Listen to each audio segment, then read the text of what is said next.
Welcome to the SPS Digital Learning Hour. Brought to you by the Digital Learning and Assessment Department.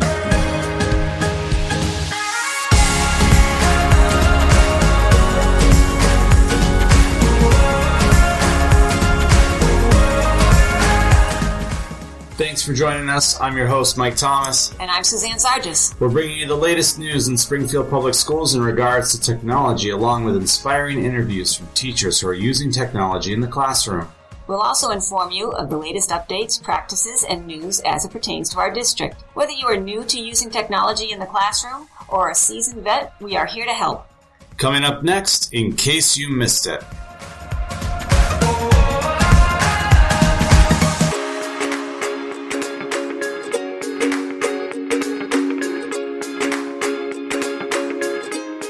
Thanks for joining us today. In case you missed it, the latest blog post is up and it discusses the practice of embedding websites into Brightspace.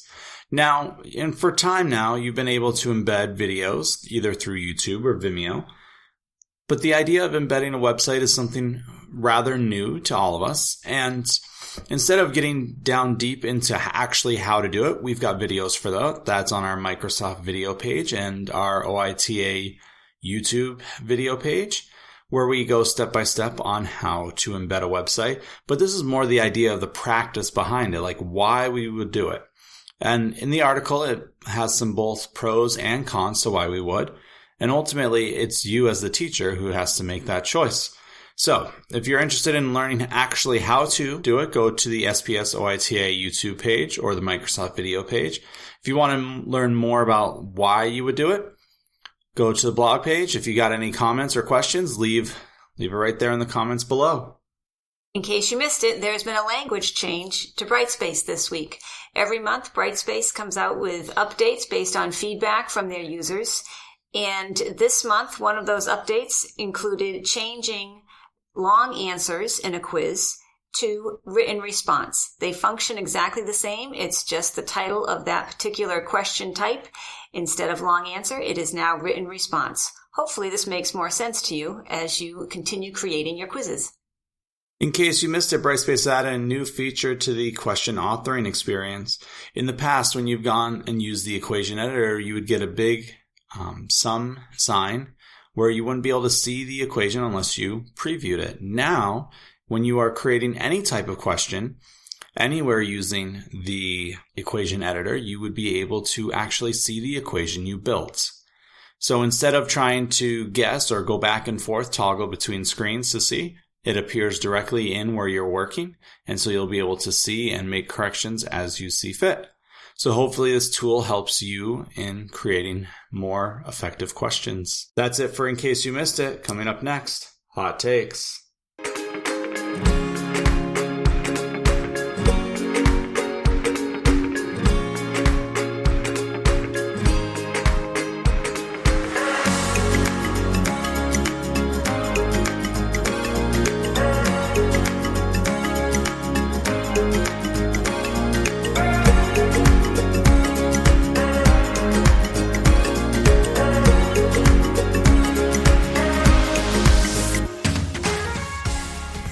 Welcome back. My hot takes this week are all related to girls in the classroom using technology. Last week we talked about introverts, and I think you have probably noticed up until this point how passionate Mike and I are about education. Both of us have been teachers in the past, and I think having done that, it's very hard to not think about how everything we read and do and implement affects every student in the classroom, and how can we touch every single student in the classroom, and how can we support our teachers in everything they have to do. So again, last week I talked about introverts. This week my hot takes all have to do with girls using technology in the classroom. The first article I read was from the Washington Post, and this one talked about how stereotypes keep girls out of computer science classes. This I was drawn to from the headline because I majored in computer science way back when, and I was one of 3 girls in my computer science classes all through college. And all the guys in those classes were the stereotypical geeky guys. So I completely understand this stereotype.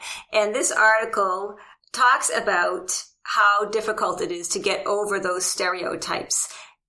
Parents influence their children's thoughts in whether or not computer science is a field that girls will be good at or that girls should be interested in. Women are missing out on great jobs, and society is missing out on the innovations women could be making in new technology. Stereotypes are a powerful, powerful force, and we need to find a way to overcome those stereotypes. I think that's actually true in just about every profession. I know when I went through school, I went through as an elementary education major, and I was the lone guy in every one of my classes, which created some awkward times when some of those classes were like all about family violence, but all the books that we read were all about domestic violence against women and being the only guy in the class. It was kind of awkward.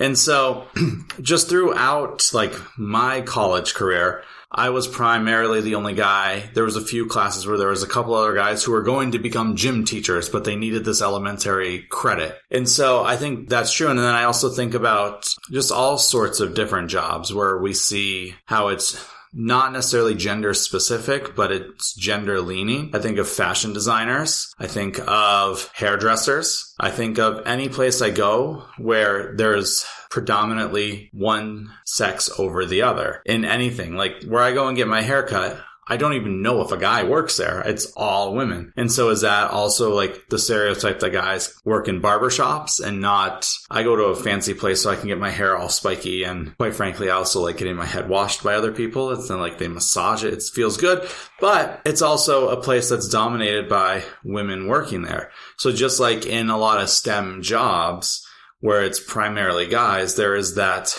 stereotypicalness of it. There is the gender biasness of it. And then there's also the experience of family members. I also can think about a few different stories I heard and listened to and read about where people come from a line of, your great-grandfather was a doctor, your grandfather was a doctor, I'm a doctor, you're going to be a doctor, your kids are going to be doctors, like that kind of thing, which is true in our society. Like you can go through and find, like, I think the dentist I go to is like a third or fourth generation dentist. And so I think there's also that. There's a whole lot of influences, and it's hard to pinpoint which ones are more prevalent than others. But I think ultimately it comes back to the student, the child, like losing out on understanding what could be instead of what is being told to them. And so I think of children who like don't realize they're doing certain things for jobs. Like we all sit through math class and we're like, when am I ever going to use Pythagorean theorem? But then you get a job where you need to be able to do those kind of things. You're like, oh, I learned this because this makes sense to me. A lot of creative type jobs, they lack usually approval of parents. And so there's just a whole lot of things that come into why children grow up and do certain jobs and not others. Mm-hmm. There's so many things that you said, Mike, that I have 5 different thoughts that I could start talking about right now.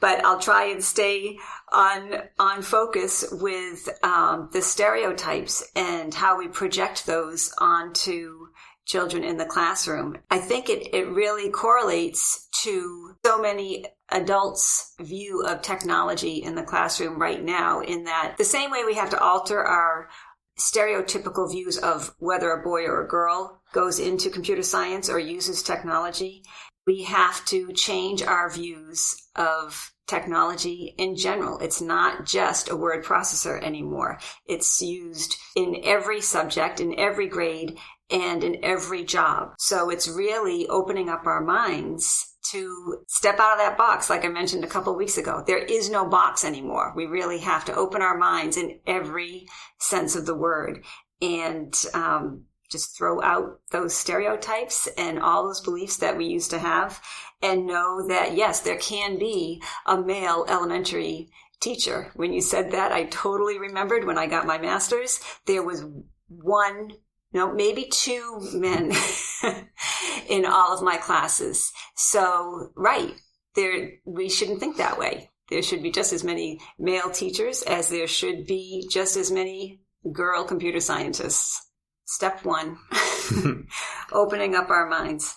And I think this also points out to, if you go and you start looking at books that are written or talks that have been given by computer scientists, more and more you're finding more and more diversity there in who is giving those talks than you would have 15 years ago. 15, 20 years ago, everyone thinks the stereotypical computer scientist is Steve Wozniak and Steve Jobs sitting in their parents' garage coming up with Apple products and Microsoft products, and Bill Gates dropping out of high school and becoming a programmer. And so, like, those are, when I think computer scientists, like, my mind first jumps to them because that was the pioneers. Or I think of like John Lasseter and his team over at Pixar, which kind of revolutionized animated movies, but that they were a bunch of programmers who met storytellers. And if those two things never actually happened, if you stayed within your stereotyped lane, those people never would have crossed paths and create something amazing. That's and a whole industry, basically. Absolutely. That's huge. That's the key point, because up until then, most girls, when they were asked about computer science or technology, they just saw it as tedious and uninspiring. Those words I'm taking directly from another article that I found in Education World. And even though the article was from April 20th, it's based on a study that was several years ago. But I don't think a lot has changed, that a lot of girls still come into it thinking that it's tedious and uninspiring, and we need to change that. This article has some recommendations to infuse technology across all disciplines and subject areas. That's a huge obstacle, I think. Many people are going to have a hard time grasping.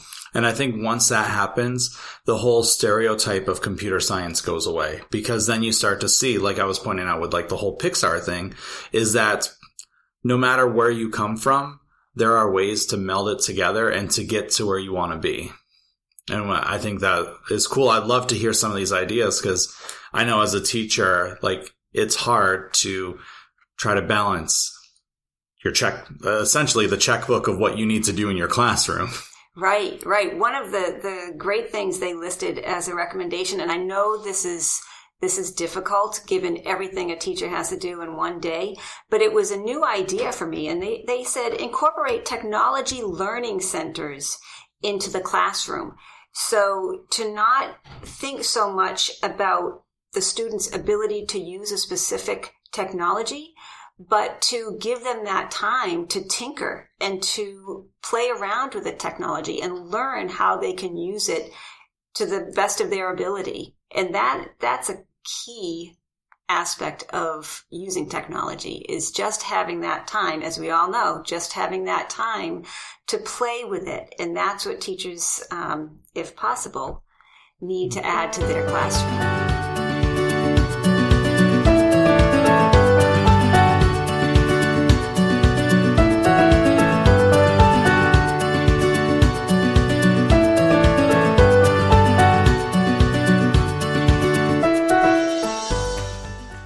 Yeah, especially, I just think of, this is the time of year when, as teachers, we're wrapping up our standardized testing for the state. We've got only a few more assessments to go for the year. We have 8 weeks or so left.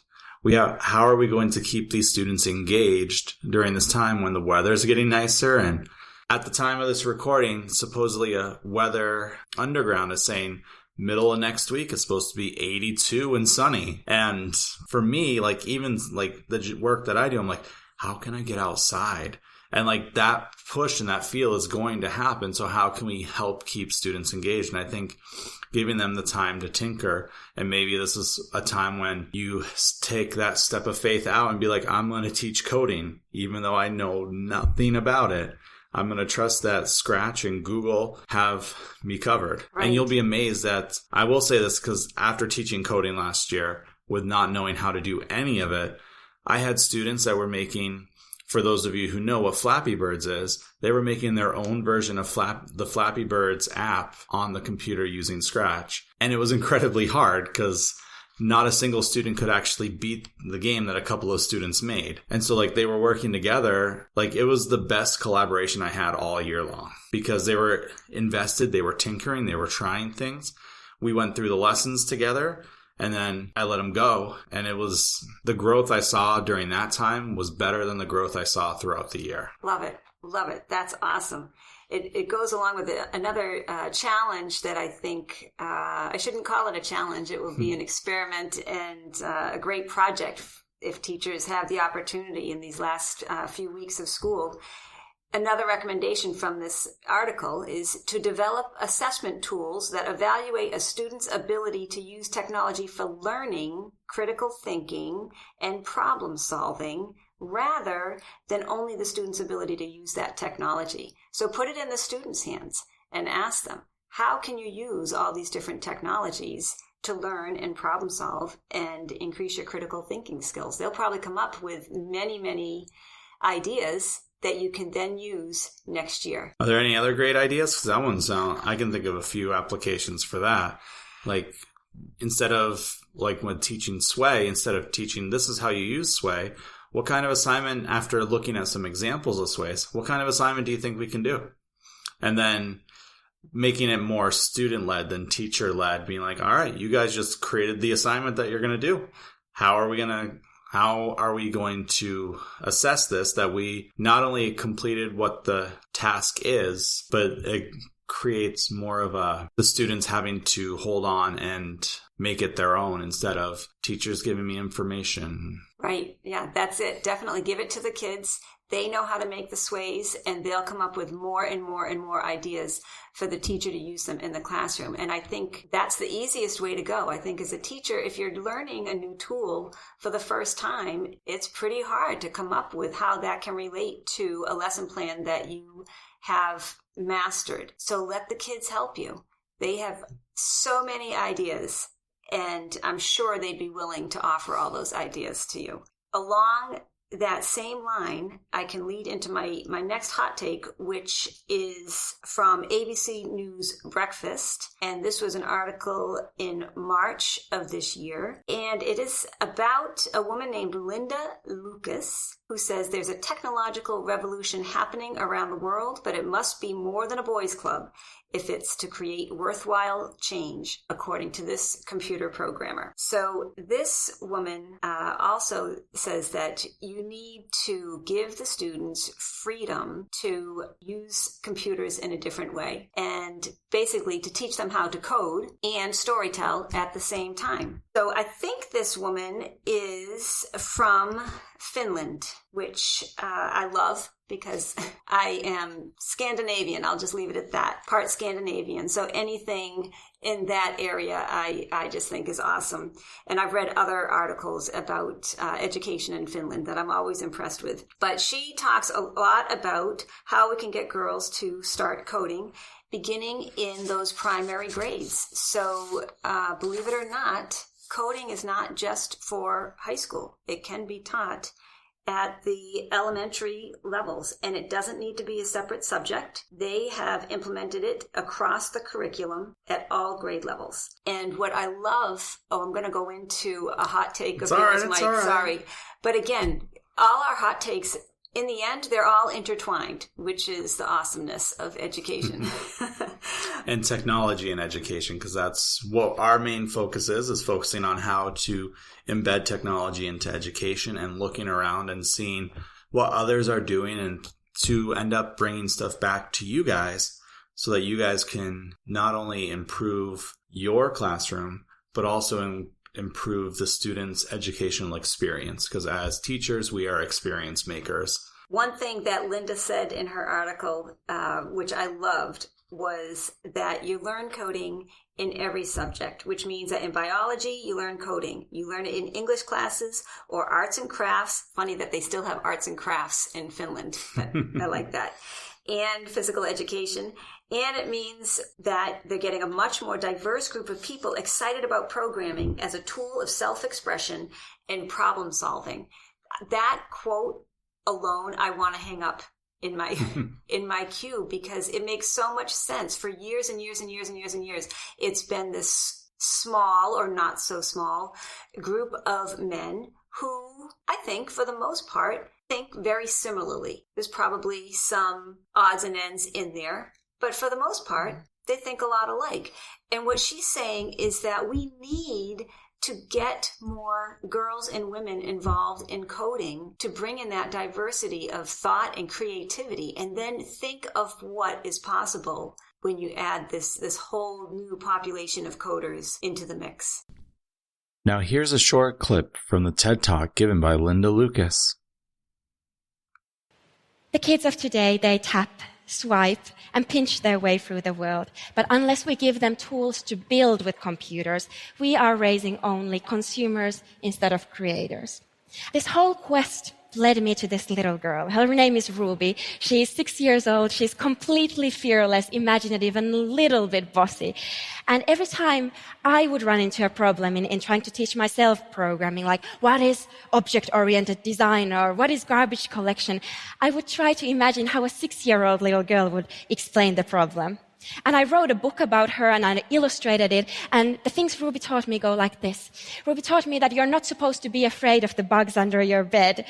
And even the biggest of the problems are just a group of tiny problems stuck together. And Ruby also introduced me to her friends, the sort of colorful side of the internet culture. She has friends like the snow leopard, who's beautiful but doesn't want to play with the other kids. And she has friends like the green robots that are really friendly but super messy. And she has friends like Linux the penguin, who's really ruthlessly efficient but somewhat hard to understand, and the idealistic foxes and so on. In Ruby's world, you learn technology through play. And for instance, computers are really good at repeating stuff. So the way Ruby would teach loops goes like this. This is Ruby's favorite dance move. It goes clap, clap, stomp, stomp, clap, clap, and jump. And you learn counter loops by repeating that 4 times. And you learn while loops by repeating that sequence while I'm standing on one leg. And you learn until loops by repeating that sequence until mom gets really mad. And most of all, you learn that there are no ready answers. Yeah, she definitely impressed me the more I read about her. And I'm not going to go into my complete hot take yet because we're focusing on this particular article. But she does come up in my hot take. And she is the founder of Rails Girls, a movement teaching young women programming across the world. She did a TED Talk, and she was in her talk. She had one of the things that she has her students do is she gives them pictures of like everyday things and asks them which one is the computer. And of course, they're like, none of these are a computer. A computer is what mommy and daddy sits in front of and stares at for a while. But then she goes into be like, well, there's computers in the grocery store. I mean, the checkout, the security system, the fridges. There's a computer. I'm trying to remember what all 4 of them were because she had 4 pictures and each one, like, I would not have even have thought to be like, oh, it's a computer because it has a system of thinking and a system of this, because of this, this happens. One was a dog. One was a toilet. Which she actually made a joke about. In Japan, there are toilets who are computerized. And in fact, people have hacked those toilets, which I find really funny. And then I think about like the full French bidet toilets and think about hacking those ones in Japan. But we won't go down that path. I see Cars 2 happening. There's a scene in Cars 2 which would explain a lot of this actually. What was the 4th one, since you seem to remember better than I do? That one I don't remember. I want to say it was a bicycle light, but that might have been on a different part of... That's a different part of our talk.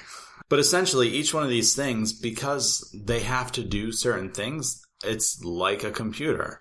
And so it was this whole idea of that everything can be a computer. And a computer is not just mechanical, but it's also like expressive and it's not too complicated to understand. And she also likened it to like we learn about how the human body works, which 100 years ago, you would say is too complicated to understand. It works like magic. Your body knows how to do certain things. Today, we know scientifically why those things happen. We know how blood gets from my fingers to my toes. We know how the heart pumps. We know how the digestive tract works. 100 years ago, we didn't know that. As time goes on, we learn at a much faster rate. There's more information, especially now that we have the internet. And for the last 15 years or so, our knowledge base has just grown exponentially. And so I think that's kind of one of the things that she's talking about is, especially if you start young, teaching like computer science, you don't even need a computer to do it. I would highly suggest watching her TED Talk because she goes through like how a couple of these things that she does. But essentially, she gives them like paper computer pieces, teaches them how they go together, and then teaches them or lets them create their own app for it. And then that allows the creativity to spark. Yeah, one of the great things that she did in her TED Talk was she showed us how she would allow students to create their own computer. Granted, it was just storytelling at that point, talking it through. If you could create a computer, what would it be? So at first they were blank. They had no idea. And then she gave one of them thought of a bicycle light. Oh, this is when she gave them all the on-off switch and told them today is a day where you can make anything a computer by just putting the switch on it. And then that got to the bike lamp thing. Right? So it got kids thinking, well, if I could make this bike lamp do anything, what would I want it to do? And one person said, well, I would want it to change colors. And then she let them know that you can do that. You can write a program to control that bicycle lamp, and then it will change colors just as you want it to. And then she even prodded that student to like, well, what else does it do? And then the student came up with a whole story about going on a bike ride with her father and setting up a tent and using that bike lamp as a projector to watch a movie under the stars. Mm-hmm. Excellent ideas that I loved because they put it all together for these kids who have no fear and think that everything is possible. And I also liked how she explained that years ago, and this is probably when I was in college, computer science was a very small field and not many people wanted to go into it.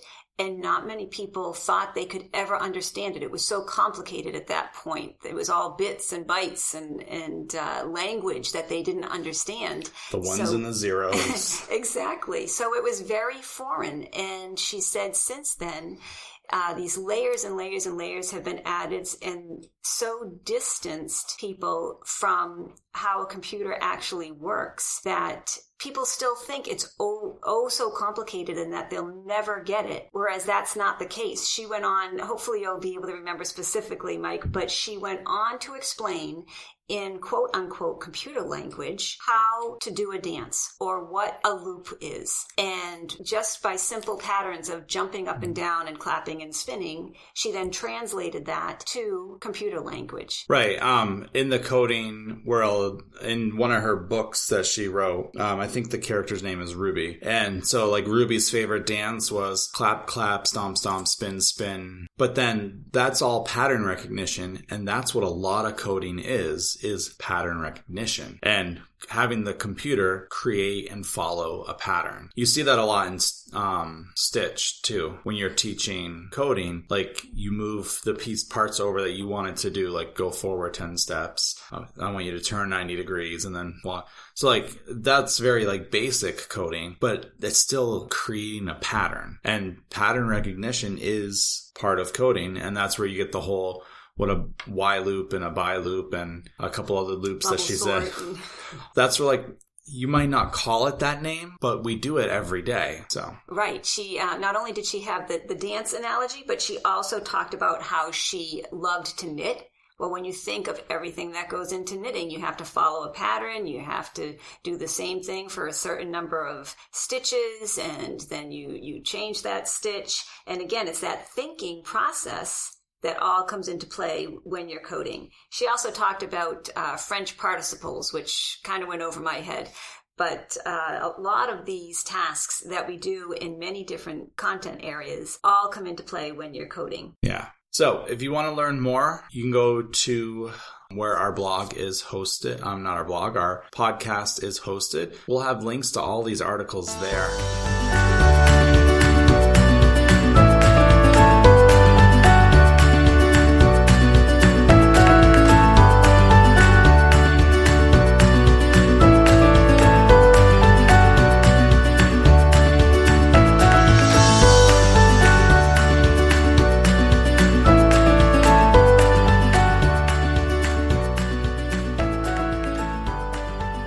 hot take came from an email that I got from Kajit. Kajit is a company who I met at MassQ, which helps provide internet for low-income areas. So I had my badge signed by, not signed, but scanned by them. So now they email me all the time, which is fine because some of the things are mundane and I just delete them. Others, they catch me. And this is one that caught me because I'm a sucker for lists. And I'm a sucker for TED Talks. And I'm a sucker for education. And when you put all three of those things together, you are going to make me read whatever email you send me. And so my hot take is called Top 10 TED Talks for Ed Tech. I mean, you can't hit my sweet spot any more than that. And so I'm like, yes, this is what I'm going to talk about this week. Because I love TED Talks. I feel like I learn a lot. The people who speak are very intelligent about whatever subject they are. And I think it's amazing that we don't have to sit in college classes anymore at Harvard or Stanford or Princeton or Yale or Alabama or LSU or UCLA or USC or any school, Anchorage Community College, to hear great professors talk. We have some of the most intelligent people in the world giving TED Talks. And that comes back to what we're doing. And some of them, you might not think, oh, these are the highest IQ. It's no, they are masters of their own area. They developed and they think and they try to better things. And so this whole top 10 TED Talks for EdTech, Linda Luska, comes in, I think, at number 4. So number 4 on the list. And so that kind of, I think, spurred the rabbit hole down to what she does and then how it applies to there's a girl shortage and the whole stereotype thing and all of that. But for me, that was probably my favorite out of the group. And that's saying something because there's 2 people on the list who both had 2 TED Talks on here. One is one of my educational heroes, Sir Ken Robinson. He had 2 talks on here. If you've never heard him, he's got the most famous TED Talk in all the TED Talks, all about education. I highly suggest you go and listen to it. We're not going to spend a lot of time talking about it because after reading his book, The Elements, a lot of things have just started to click for me and why I do what I do and how to do what I do. But the ones I did want to focus on is the first one and one later on is by Sal Khan. If you don't know who Sal Khan is, you might know his videos from Khan Academy. And so he talks about how he started out just trying to help his cousins in another state because he's a hedge fund manager. He's pretty good at math. I mean, you kind of have to be one of those guys. And he was teaching algebra to his struggling cousins. And he ended up posting the videos on YouTube. And he didn't make them private because he's who cares? And then slowly but surely this started to build as people were hey, thanks for this. And then he gets into the whole where Khan Academy's come from and where it's going in the future in both of his talks, which I think is fantastic. And what I love about Khan Academy is that it's free. So if we're thinking about tools for the schools that can pay for adaptive technology, great. There's a lot of great programs you can pay for, but it's not in everybody's budget. And so Khan Academy is an adaptive program, and it not only adapts down to kindergarten level, but it goes all the way up through master physics. And I think I'm actually going to start watching. They have an Art of Storytelling by Pixar put it together. They have one on entrepreneurship, a whole course. So I'm I think I need to start watching some of these to continue learning because I'm a lifelong learner. And so the things that they're doing are amazing. Some of the other talks, there was 10 talks, and on my list, the ones I circled that I wanted to talk about, I circled all but 3 of them. And that's not because those 3 I didn't like. It's because I like the other ones more, but they were all really good. I need to take a breath for a moment. So Suzanne. I'm ready to jump in. I'm no, don't go to the next one yet. I still want to talk about Khan Academy because I know some teachers out there, probably a lot more than I'm aware of, have integrated Khan Academy videos into their Brightspace courses. So it's definitely something, if you don't know how to do that already, ask your colleagues, check out our blog, email DLA support, and we'll be happy to help you integrate that into your Brightspace course. And as Mike said, one of the many great things about Khan Academy and the whole process that he went through in creating that is it emphasizes the fact that anything is possible with technology that we have today. Anybody can offer their knowledge to people across the country, across the world. And there's nothing to stop you. There's nothing out there that's saying, no, you can't try that. no, that might not work. Just go ahead and do it. Look at us. We're doing a podcast. 2 introverts. Who would have thought? But we're trying it, we're doing it, and we're improving each time, each episode. And we also had to explain to our bosses what a podcast was. I think I even had to explain it to Suzanne to start with, being like, we should do this because this will be great for our district. And then Suzanne was like, yeah, now that you told me all about this and I've listened to a few, I think we should.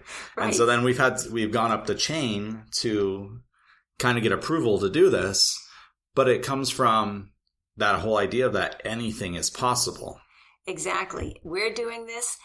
You as a classroom teacher or principal or any position that you have within the district, you could try doing a podcast of your own. You could try creating a video and putting it out to the world. You could have your students do the same thing. Imagine what that would look like. I remember a few years ago, I had students make math videos that I used the following year.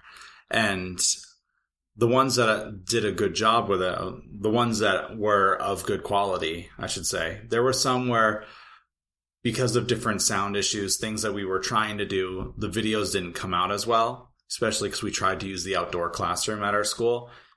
And on the days it wasn't windy and we were recording, it was great. The days that it was windy, couldn't really hear the students. And we didn't really know necessarily what we were doing, but then I used some of those videos the following year. And I think just the whole anything is possible is great. Now here's a short clip from the TED Talk given by Sal Khan. But what was really broken was the process. We were artificially constraining how long we had to do something, pretty much ensuring a variable outcome. And we took the trouble of inspecting and identifying those gaps, but then we built right on top of it. So the idea of mastery learning is to do the exact opposite. Instead of artificially constraining when and how long, fixing when and how long you work on something, pretty much ensuring that variable outcome, the A, B, C, D, F, and do it the other way around. What's variable is when and how long a student actually has to work on something, and what's fixed is that they actually master the material. And it's important to realize that not only will this make the student learn their exponents better, but it'll reinforce the right mindset muscles. It makes them realize that if you got 20% wrong on something, it doesn't mean that you have a C branded in your DNA somehow. It means that you should just keep working on it. You should have grit. You should have perseverance. You should take agency over your learning. Now, a lot of skeptics might say, well, hey, this is all great. Philosophically, this whole idea of mastery-based learning and its connection to mindset, students taking agency over their learning, makes a lot of sense, but it seems impractical. To actually do it with students, it seems like every student would be on their own track. They would have to be personalized. You would have to have private tutors. You would have to work worksheets for every student. And there were experiments. These aren't new ideas. There were experiments in Winnetka, Illinois, 100 years ago, where they did mastery-based learning, and they saw great results, but they said it wouldn't scale because it was logistically difficult. And the teacher had to give different worksheets to every student, give on-demand assessments. But now, today, it's no longer impractical. We have the tools to do it. Students need an explanation at their own time and pace. Well, there's on-demand video for that. They need practice. They need feedback. Well, there's adaptive exercises. It's readily available for students. And when that happens, all sorts of neat things happen. One, the students can actually master the concepts, but they're also building their growth mindset. They're building their grit, their perseverance. They're taking agency over their learning. And all sorts of beautiful things can start to happen in the actual classroom. Instead of it being focused on the lecture, students can interact with each other. They can get deeper mastery over the material. They can go into simulation, Socratic dialogue. So moving from Sal Khan, the creator of Khan Academy, I'm jumping down to the third video on the list because it was, so if Linda Lucas was my favorite, this person was like, if she was 1A, he was 1B, and it's, I think to pronounce his name is Alfie Molinari. I'm just going to go with it. We're going to go with it. And if I'm wrong, I'm wrong. But he was talking about this whole idea of the digital divide. And it's something as a district we've been trying to fight for a while now. So a couple of points he makes is a child who can't finish his homework because he doesn't have access to information, or he talks about essentially how right now if you don't know how to access information on a computer, you are slowly becoming digital illiterate. And we think about being illiterate, we think about not being able to read. How different would our lives be if we struggled with reading, reading anything, like putting in things, putting IKEA furniture together, or like reading directions on how to make dinner? Like, it would be very hard. And so now, like, we're entering this new area where one of the stats he gave was like 70% of the entire world doesn't have access to a computer. And he had some really cool fancy maps where he showed like where all the internet usage was, and like Japan had spots that were lit up fairly well, but it was primarily North America and Europe, and how the rest of the world has limited access. And he was talking about how that is not good for us, because as we were talking about with the stereotypes, we're missing people's ideas. People, when we come together with a lot of ideas, that's when we take leaps and bounds, not just technologically, but as a society. Right. That was so eye-opening to me. It's something we're so accustomed to having our computers and our cell phones and our internet access so much of the time. Think of my daughter and all her friends that would be lost if they weren't able to get on the internet.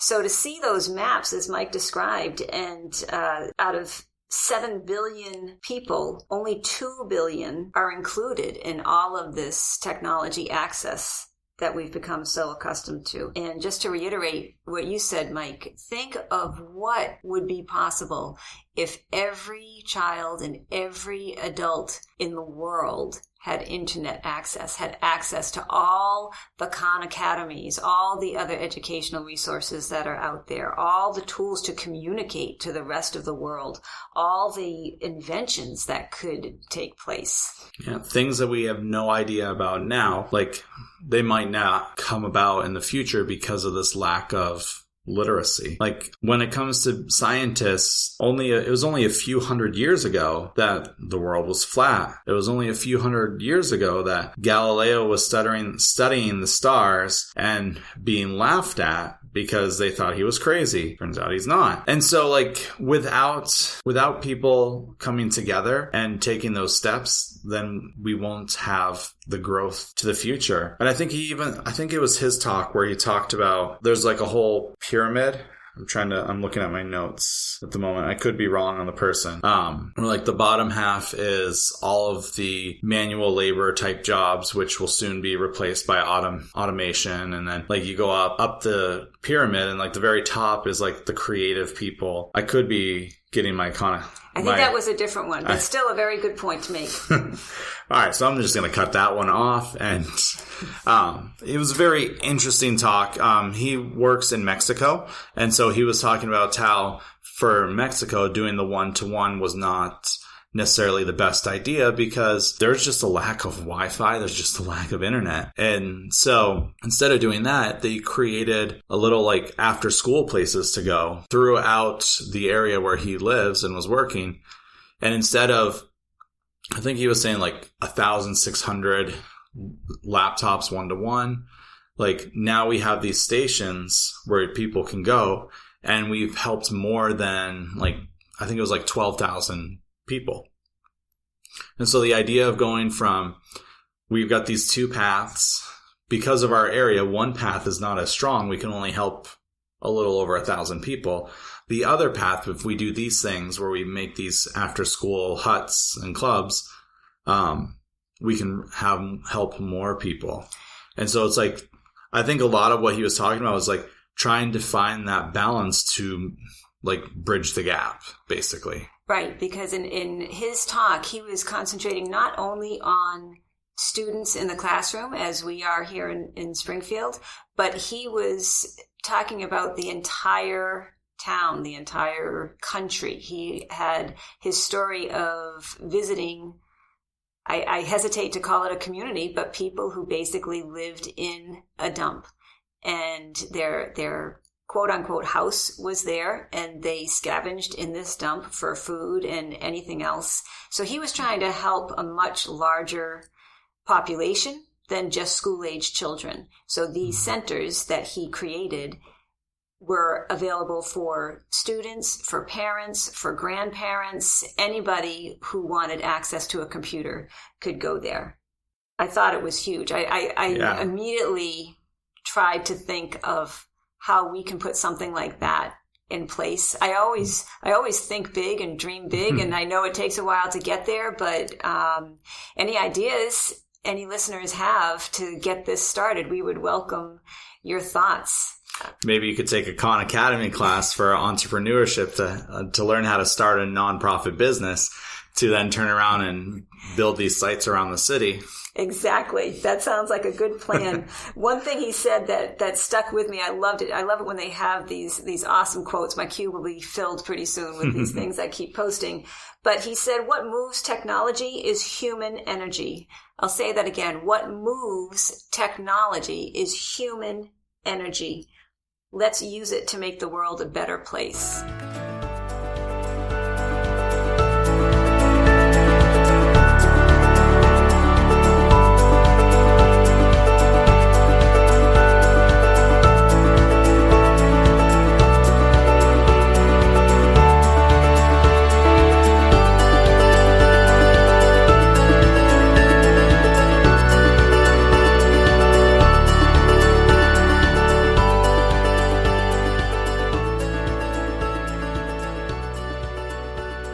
So just so we're not talking for over an hour all about this, I'm going to jump to the last couple that I'm putting together.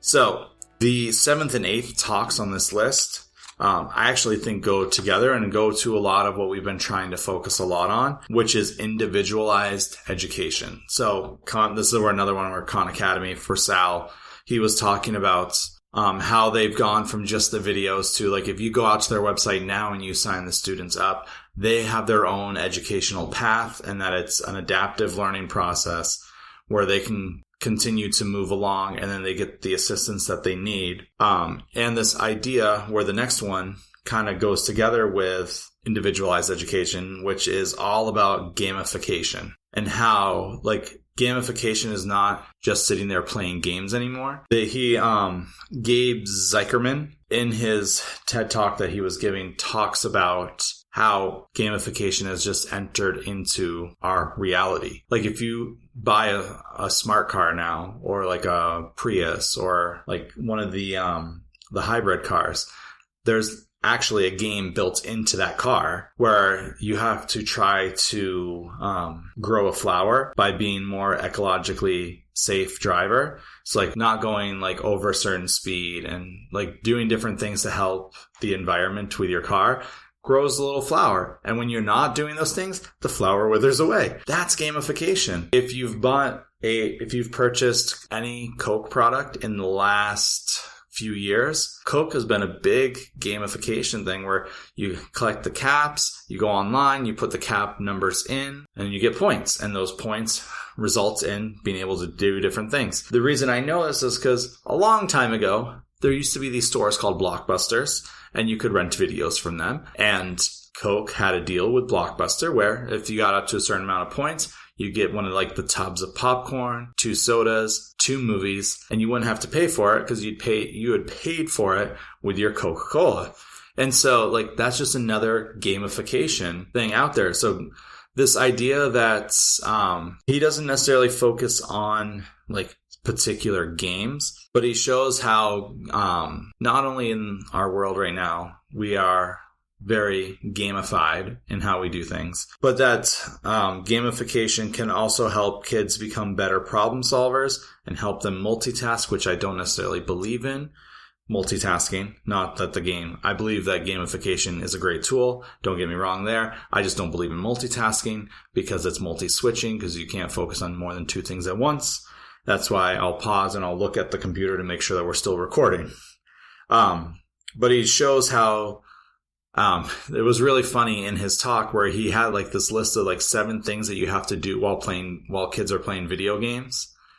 And then they're all different tasks, like being able to focus on the game, focus on the storytelling, focus on the parent talking to you, or you have to text, you have to talk as you're playing that. Like you have to do all these different things which help you become a problem solver. I was just going to say problem solving has to be in there because I'm sure so many children are trying to figure out how can I finish this game or get to the next level before dinner when my mom is calling me to get to dinner. And what I liked is he also talked about this whole idea of like, parents would go to their doctors and be like, my kid does not have ADHD. He can sit in front of the computer and for 8 hours focus on that one task. How can he have ADHD?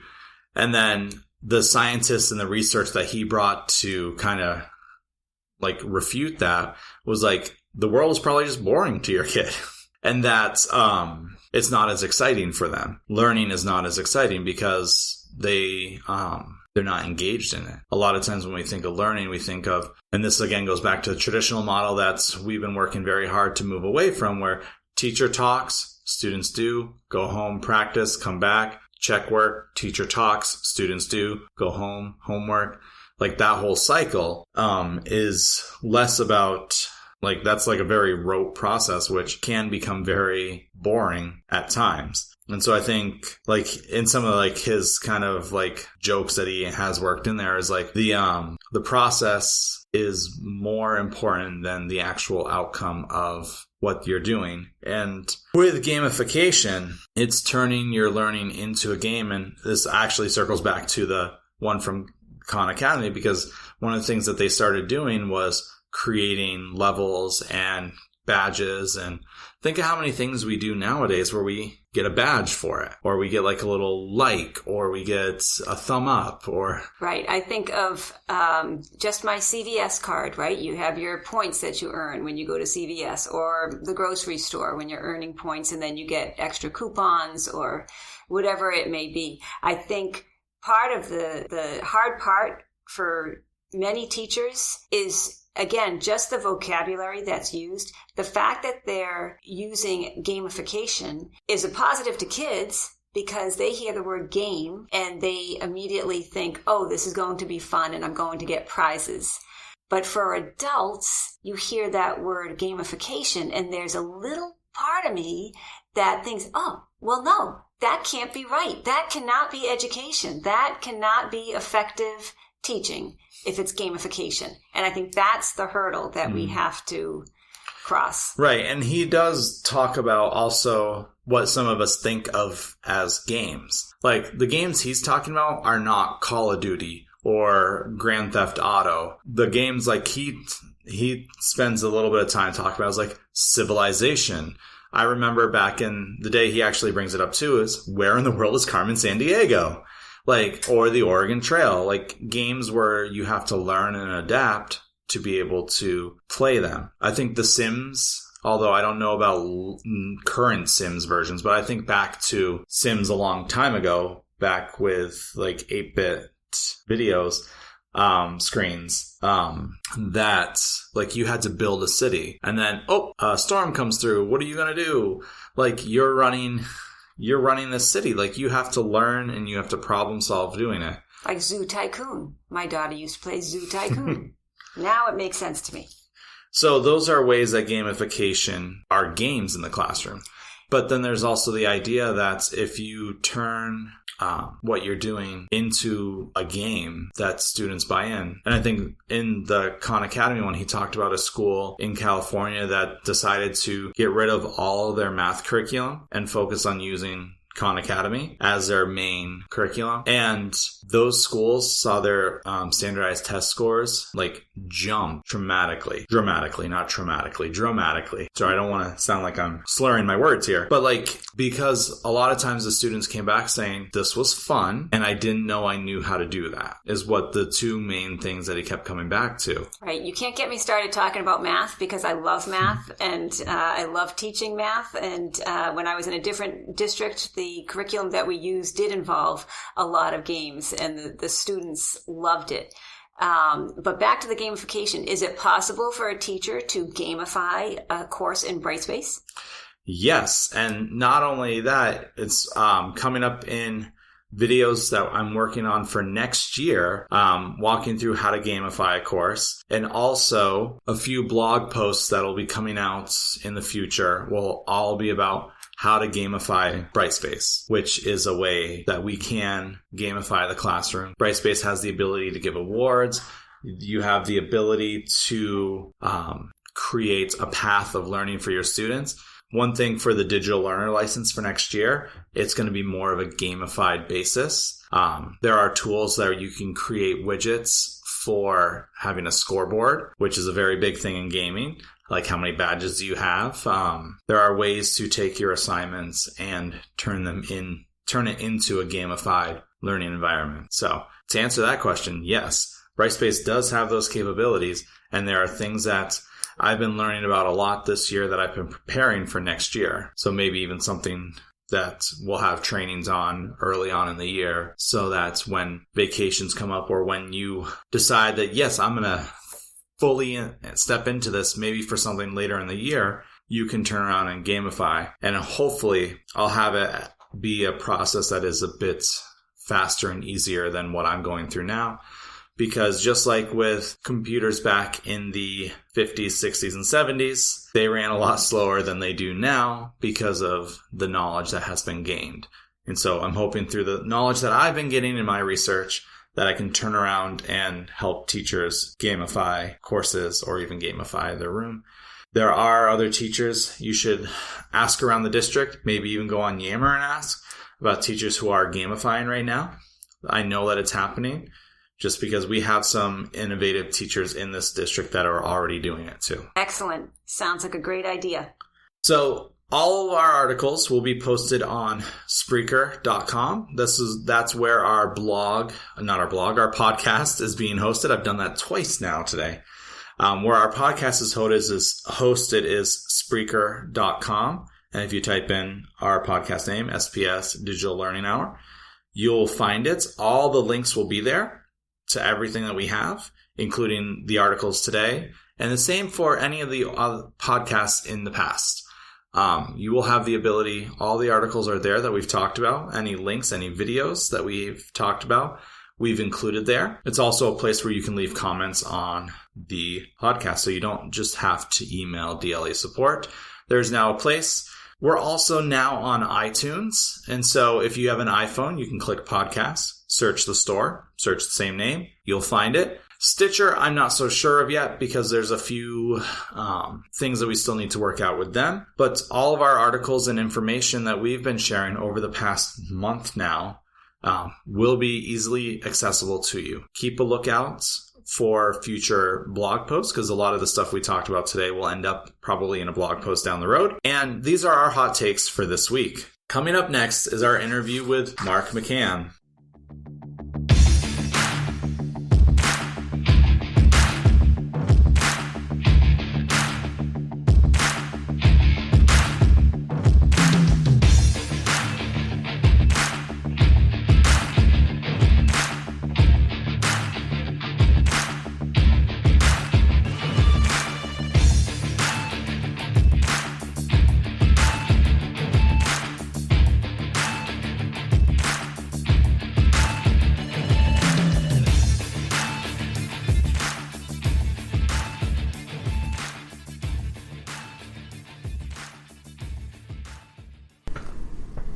Go ahead. Okay, so my name's Mark McCann.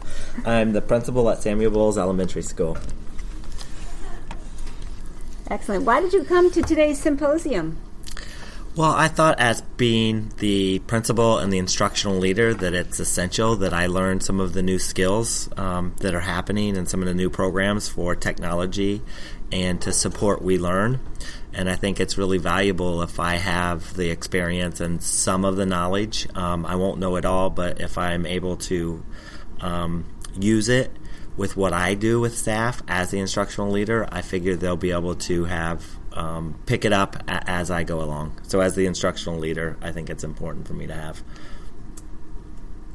Which sessions did you attend today? I attended the web page, updating our web page at Samuel Bowles, Office 360, and the Brightspace session. And how do you see yourself using these tools within your school? Yeah, so the first one that All three of them, I actually started projects, but the most essential one that I wanted to work on was our webpage and updating the webpage, because people do go to the webpage, but it hasn't been updated for too long, years. So I just figured that's the first place that people go, and making sure that it's correct and that what we're doing instructionally or with staff, with parents, with kids and learning is an easy tool for people to access and see what's going on at Samuel Bowles. So I started updating staff, our mission statement, our vision statement, our instructional focus for the school, so people have access to it and can kind of see what Samuel Bowles is about.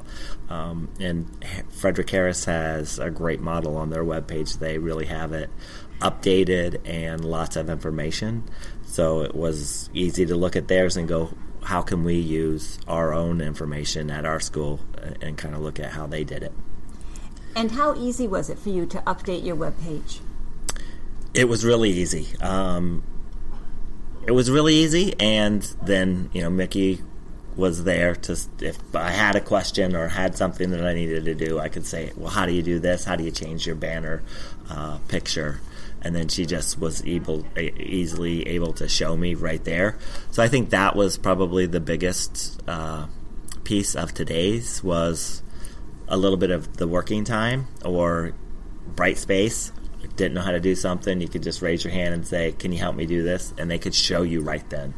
So also for the Brightspace, I use Brightspace for all our newsletters to staff, so I don't send out emails anymore. Every Friday they know it's there.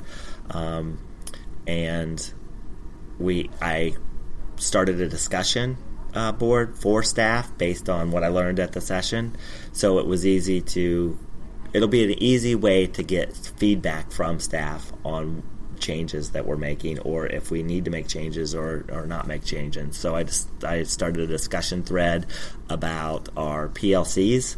We had changed them based on verbal feedback from staff to say, I don't want to be pulled out at 2:00 because I'm missing instruction with my kids, my students. So we started at 8:30, so they're missing breakfast and some of that morning routine. The problem is, as the building leader, I like to be out greeting families, be visible to the school community, and just problem solve in the morning, so it makes it harder for me to get to. And then it's just not a great time for staff. So I started a discussion and said, we were thinking about changing it Wednesdays and making it all day and giving you a different prep on another day to kind of have a double prep. Do you think this would be better? Would it support you and still alleviate the problem of you're not being pulled out at instructional time? So that's an opportunity for everybody to give me feedback, and I created it so you can make it anonymous, so they don't have to tell me who they are. I just want a way for staff to give us feedback and go in a direction that's going to ultimately get our kids smarter and have them learn, and have staff be able to collaborate and work together to do what we need to do at our school. It sounds like that discussion tool is really working well in allowing you to communicate to your staff when there's not any other ideal time to get everyone together in one place, so they can check that discussion thread, participate in it, give you the information you need, and it's not a meeting that's taking them outside of the classroom. Yes, and then so that eliminates, we don't have a lot of time to meet anyways as a whole staff, but then when you do meet as a whole staff, you don't want to focus on some of that stuff, the paperwork stuff or the feedback, or we want to focus on teaching and learning and how our kids are doing. So I think it's a great tool to help give everybody's feedback, and everybody has an opportunity to do it and participate. So it kind of makes me think too of how can we maybe create something like that for parents and families and get their feedback to improve what we're doing and how we're doing it at Samuel Bowles. Mm-hmm. How long did it take you to learn that tool within this session? 10 minutes maybe. They kind of Well, one thing that I created is a little page of instructions. So when I forget at home, I can pull it out of my pocket and go, okay, how to embed a discussion into a course, or how to create a discussion thread and just follow the steps. It was literally 10 minutes. They took you through it, and as they did it, I followed step by step and just created it for our school. And I think that's one of the highlights or the most productive ways is to actually be able to do it. Because I've heard about Yammer, I've heard about Office 360, I've heard about Brightspace can do this, I've heard, and they've been presented at other PD that I've been to, but unless you have the time to actually sit and do it, you don't do it. I knew Yammer was out there. I never had time. They just said, this is what Yammer can do. That's fine, and unless I'm given the opportunity to actually do it, it's just there's so many tools, and you don't use any of them then. So that was really effective and a great part of today. Do you feel confident after attending today's sessions, confident enough to teach someone else in your school or a colleague to use the same tools that you learned about today? Yes. I mean, I feel like I could do that. And I think one of the things that you see at all the presentations is it's technology, and it always doesn't go A, B, C, D. Like there's some problem solving in there or issues that you have that occur as you're doing it. So one of the things that I've done when I've worked with staff and I've tried to use technology at staff meetings is always thinking of what's plan B. If this doesn't work with my technology, how am I still going to move on with PD without using the tool? And it's happened, and for me, it's a good role model because teachers are going to have to do it in the classroom and have a plan B if it doesn't work, and I have a plan B, and I can say, like, yes, this video that I linked and I embedded in Brightspace, it's not coming up. I'm not sure why, but I also downloaded it, so I'm just going to pull it up a different way and do it, or another plan C. So I always have a backup plan, but I think it's good for me to model that for staff because you're going to have problems, and it's not going to work seamlessly, as we found out today. Exactly. What percentage of the staff in your school do you feel are comfortable with technology? 0, and that's me included. I mean, I don't think I'm comfortable with it because I just have to have way more experience doing it.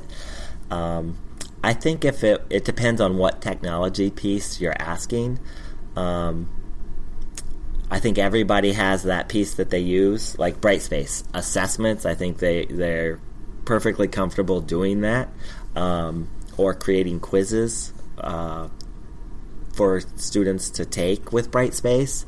I think it's maybe some of the other tools, Office 360, OneNote, that are newer to the district or newer that we're rolling out that we just don't have enough experience using, so we're not comfortable. One of the things that I find is, like with my phone, if I don't know how to do something, I can give it to a 4th grader or 5th grader, maybe even younger, and they can go, oh, this is how you do it, and they become the experts. One of the things that I've seen in classrooms, I was in a 5th grade classroom observing, and they were using technology to do some research and to create create something to share with someone to teach them about something they were working on, and I found that some of those students that aren't the traditional kids in class that can sit and listen to you talk as the teacher were the experts on the computer, walking around with their computer and helping other kids and other students to create a PowerPoint or to do some of those other tasks that they become the shining stars. And so it's nice to have them be the experts, and it's a different role for you as a teacher. You don't have to be the expert. You have to know enough to get it up and get it going, and kids can figure it out pretty quickly. When you do PowerPoint and you kind of give them the basic tools of the the slides and pages, they're adding animations, they're adding video recordings, they're adding audio, and you didn't teach them that. It's a little bit of trial and error on their part, but they seem to be really savvy about it, and it's us older people like me that need the training. Can you envision something like today's event happening on a smaller scale within your school, where teachers who are comfortable maybe with creating a discussion in Brightspace or comfortable with certain tools within Office 365 could hold a session where they teach their peers how to use one specific tool? Yeah, I can, and I think some schools are a little bit ahead with their teachers and what they're doing. So Liberty School has shared with us at the third grade academy and with Bowles and at our zone meetings of some of the things they're doing. The teachers want to kind of spread that some more, so they're doing it on a smaller scale with some PD opportunities for staff to come learn some more and dive deeper into it. I can, after today, I can see it happening more at our school, Samuel Bowles, and how to do that. I kind of feel like at the beginning of the year, it was like a bucket of marbles that people dumped out on the floor, and I could use all these tools. And now I feel like I've whittled it down to some tools that would be effective and help teachers better, and start with, like, what are we all going to try to use and come back and share? How did it work? How did you use it? Did kids get smarter as a result of it, or how did it enhance your outcomes and performance of students? And I think that's the real key that we have to keep focused on. It can't be something that's fun and nice, but it has to align. It can be fun, it can be nice, but it has to align with the outcomes that we expect at the grade levels for students and enhance their outcomes and their learning, because that's what it's about. Our number one goal is to get kids smarter, and number two goal to me would be to have them be better citizens. And I think technology can enhance that and help you realize those goals. Excellent.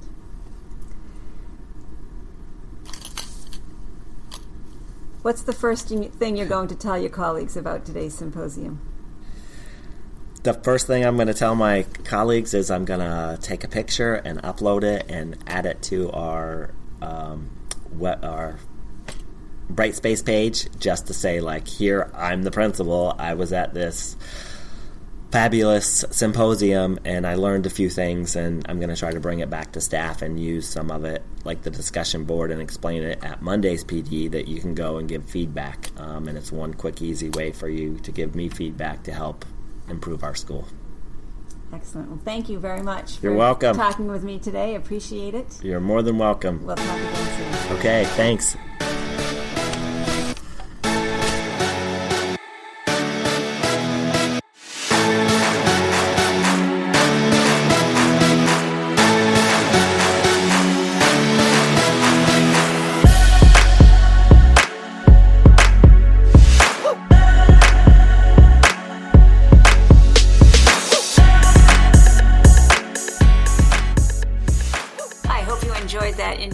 Mark McCann from Samuel Bowles Elementary. I'm sure you can see as easily as I did his enthusiasm for using technology and taking the risks and jumping right in, just as he expects all of his staff to do. I look forward to talking with Mark again in the future to see how he has improved his skills within Brightspace and in Office 365.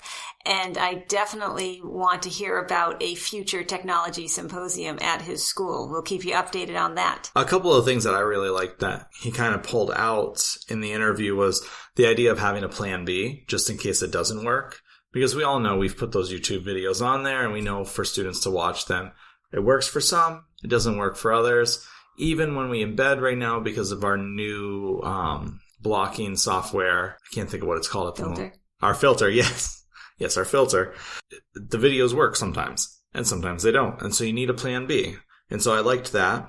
I also liked that a couple of times he pointed out in his sessions, like, it took him 10 minutes. Like, he learned it, he saw it, and then he could do it within 10 minutes. And I think about all those times when I'm like, oh, I don't have the time to do this. I don't have the time to do this. 10 minutes. you can find 10 minutes. I know that's, I have an app on my phone, so I don't have to keep paper receipts anymore. I use my phone and I keep track that way. If I don't put them in that moment, then I get a whole stack of them and it takes longer than the 30 seconds it would have taken sitting in the car to put it in. The same goes with dishes, actually, even though it's not necessarily technology, but like, would it be longer to put the dishes in the sink and then turn around and put them in the dishwasher an hour later? Or would it just be faster to just open the dishwasher and put them in there at that point? And so it's easy to learn. Like, I learned early on, because we didn't have a dishwasher for like the first 8 years of our marriage or something. I learned very early on with a dishwasher, because it's there. If you just put it there, it makes cleanup at the end of the day a whole lot easier. And so if I just take those few seconds then I know how to do it.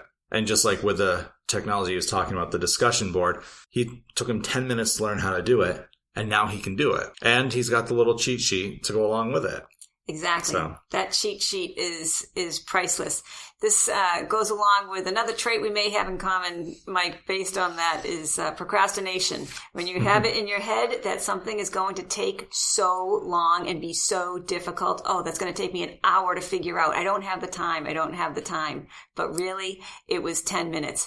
I talked to a colleague of mine recently. She had a phrase that someone else gave to her: eat the frog. Eat the frog in the morning. Do what you don't want to do. I know Mike's making a face right now. I'll have to get the whole article for a hot take another time. But do what you think is going to take a long time. First, get it done, out of the way. And as Mark learned, it was 10 minutes, and now he's confident enough to share that with his staff. So, and we'll be interested to hear from other people on his staff about how they've used technology. And hopefully we'll get more of them for the conference next year, since he was excited about it and he brought it back to his staff. So every week we'll have interviews coming up. If you are interested in being interviewed by us, contact us at dlasupport@springfieldpublicschools.com. We would love to set up times to come out to you, or you come out to us, and we find a quiet place to do the interview here. We go to your school and do it there, your classroom, your staff room, wherever. We'd be willing to sit on the gym floor if we had to, although we wouldn't want to do that necessarily because it's a giant echoey room and it makes us sound like we're in a far away. But we know you're doing great things out in these schools, and we want to hear all about them. So to wrap up this week, we have our question of the week, which is based upon some of the articles we were reading, and one of the things that came up that we talked about today was integrating technology, or in Linda's case, integrating coding into all subjects. What are your ideas for implementing technology in all courses in a meaningful way, so that it's more than just a replacement, but it takes learning to a whole new level? Thanks for joining us today. I'm Mike Thomas. I'm Suzanne Zargis. And we'll see you next week. And as soon as I put those first YouTube videos up, something interesting happened. Actually, a bunch of interesting things happened. The first was the feedback from my cousins. They told me that they preferred me on YouTube than in person.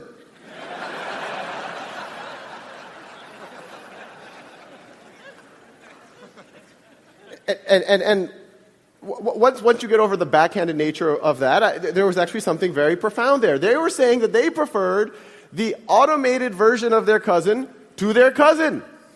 At first, it's very unintuitive, but when you actually think about it from their point of view, it makes a ton of sense. You have this situation where now they can pause and repeat their cousin. Now they can, without feeling like they're wasting my time. They could, if they have to review something that they should have learned a couple of weeks ago or maybe a couple of years ago, they don't have to be embarrassed and ask their cousin. They can just watch those videos. If they're bored, they can go ahead. They can watch it at their own time, at their own pace. And probably the least appreciated, aspect of this is the notion that the very first time that you're trying to get your brain around a new concept, the very last thing you need is another human being saying, "Do you understand this?" And that's what was happening with the interaction with my cousins before, and now they could just do it kind of in the intimacy of their own room. The other thing that happened is, I put them on YouTube just for the, I saw no reason to make it private, so I let other people watch it, and then people started stumbling on it, and I started getting some comments and some letters and all sorts of kind of feedback from random people around the world. And, these are just a few. This is actually from one of the original calculus videos. And someone wrote just on YouTube, it was a YouTube comment. First time I smiled doing a derivative. And let's pause here. This person did a derivative, and then they smiled. And then in response to that same comment, this is on the thread, you could go on YouTube and look at these comments. Someone else wrote, same thing here. I actually got a natural high and a good mood for the entire day. Since I remember seeing all of this matrix text in class, and here I'm all like, I know Kung Fu. And we got a lot of feedback along those lines. It's clearly it was helping people. But then as the viewership kept growing, I started getting letters from people, and it was starting to become clear that it was actually more than just a nice to have. This is just an excerpt from one of those letters. My 12-year-old son has autism and has had a terrible time with math. We have tried everything, viewed everything, bought everything. We stumbled on your video on decimals, and it got through. Then we went on to the dreaded fractions. Again, he got it. We could not believe it. He is so excited.